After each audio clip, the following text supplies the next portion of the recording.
Good afternoon, everybody. Welcome to Minty Motorway, the location for the final race of Season 1 of the Scrap Mechanic Auto Racing League. Today we have the qualifying session. Stay tuned for some updates and checking out the track as we watch these racers go around. At the end of the season, it is super tight. 1 point separates the Legends Tires and Lamab Industries for the championship lead. Black Knight is around 6 points away from Sniper's Dream, and Grasshopper also has a chance at getting the podium.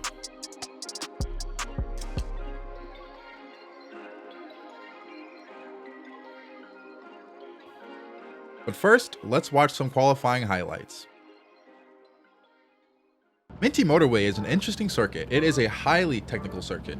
There is no room for mistakes here. As we're going to watch White Rider cross through this whole lap, it's around a minute and 15 or so seconds long, depending on how quickly you go. But White Rider goes immediately into turn 1. There is a chicane as turn 1 instead of a normal corner like we usually see in the other tracks. That goes into the snowball. The snowball gets an amazing view of a massive snowy mountain off in the distance, as well as a huge snowy fortress and forest all around us. It's a really good location, actually. Minty Motorway is a very themed as well. It's December right now, so near Christmas time, near in the winter. So as we watch these racers go around this track, luckily the conditions are actually really warm out. The sun is out, the snow has melted. There was a little bit of a snow pile up into turn 2. However, that has been melted and the grip is now back on the surface. However, we might see some racers struggle, still trying to get used to these colder temperatures. Going through the hammer is the extreme technical section. We have almost a full 360 loop going around the track and around itself, exiting into the front stretch, which is, I believe, the longest straightaway on this track. And here is where you can see a lot of drafting and catch-up happen. Crossing the line, White Rider pulls around a decently average time of 75.601, or a minute and 15 seconds, 0.601. It's hard to tell if that's good or not, but so far it seems like it's pretty good because Lemon Racer couldn't beat that time, getting about a 10th behind White Rider, and Chaos Shifter as well, getting about 2/10 or a 10th and a 300th behind White Rider as well. Grasshopper, also, no luck. White Rider seems to be doing really well with their provisional qualifying time in pole. And Red Thunder, as well, could not get past White Rider and hasn't been doing too well this season overall. So hopefully this race they can get some sort of redemption. But as well, they did get past Grasshopper, but still 2/10 down exactly from White Rider. Blue Bruiser, similar story, except going a little bit faster than the rest, getting up into second place, knocking down Lemon Racer, now exactly 1/10 down from White Rider. Sweet Haze. Sweet Haze has been an amazing qualifier for this season and has shown some promise here and might actually pull off the same exact thing. Crossing the line over 67 hundredths away from White Rider, unfortunately lost time between the back corner and the front stretch and ended up getting second place. Black Knight, similar story, only a 10th and a half down from White Rider. And now onto Fiery Dragon. Fiery Dragon is a peculiar case.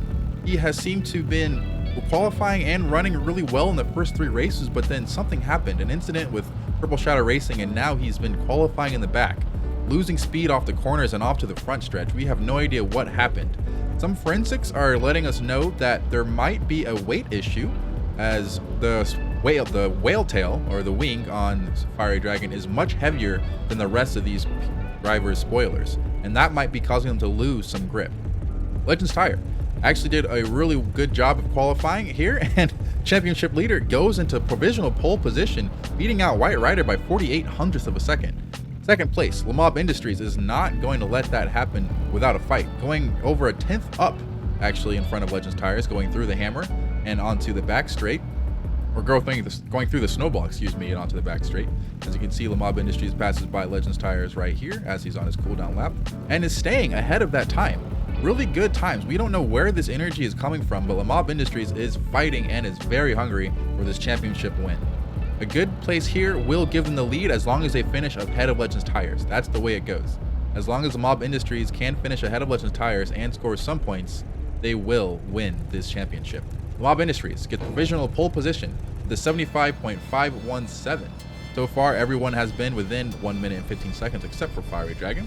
Purple Shadow Racing, who also had a incident with Fiery Dragon, Did qualify better than them though, with a 1:15.670, which is pretty good. That got them provisionally 5th or 6th. Sniper's Dream, a person to watch actually for this race, has been fighting his way back up the championship after a couple unfortunate races, is within championship standings and can at least get a podium if they do well here.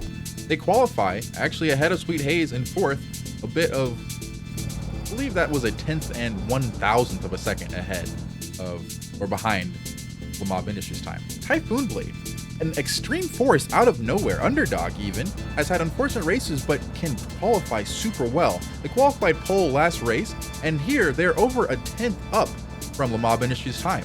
Going down the front stretch, they might lose some time with some top and end speed issues, but they do really well. They qualify here provisionally pole position for Typhoon Blade, second race in a row with a 1:15.301, 2/10ths ahead of Lamab Industries. That is an incredible qualifying time for Typhoon Blade. Big 1X would be proud. Neon Annihilator does not back up Typhoon Blade's example and ends up in 14th again, nearly a repeat from last qualifying. Seems like last week's qualifying was repeated, and it seems like Neon Annihilator does their usual self of not qualifying near the front. Penny King as well, qualified 5th last week, unfortunately gets jumped down to 8th due to Sniper's Dream and Purple Shadow Racing's pretty decent times. And that will conclude the qualifying session. So far, it's going to be intense. Every racer is within 8/10ths of each other for these qualifying times. So it's anybody's race next week, but the person with the best handling and control will win. But until then, I hope you guys have a great morning, afternoon, night, or evening, and I will see you next time.